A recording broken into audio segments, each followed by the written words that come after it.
El paisatgista Jean-Claude Nicolas Forestier va crear fa 100 anys el Parc del Guinardó, una efemèride que ara l'Ajuntament vol celebrar amb un seguit d'activitats organitzades en col·laboració amb les entitats de la zona. S'ha escollit un logotip del centenari i es programaran concerts, un cicle de titelles i visites guiades per potenciar aquest parc urbà. Pensem que és una gran oportunitat per intentar donar a conèixer que tenim aquest verd meravellós dintre de la ciutat i al costat de les cases i consolidar-lo com un espai de bons usos i bones pràctiques. El parc de 16 hectàrees té una zona forestal important i una altra de monumental on destaca el torrent amb salts d'aigua. Per a finals d'any, el districte invertirà 1 milió d'euros en la millora dels camins per evitar les esllavissades que provoquen les pluges en les parts de més desnivell.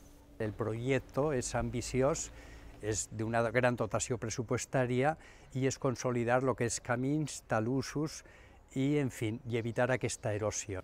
Els darrers anys, la manca de manteniment i el vandalisme havien degradat molt aquest espai. Ara es vol obrir una nova etapa per a aquest parc que abraça els barris de Can Baró, el Carmel, el Guinardó i la Font d'en Fargues.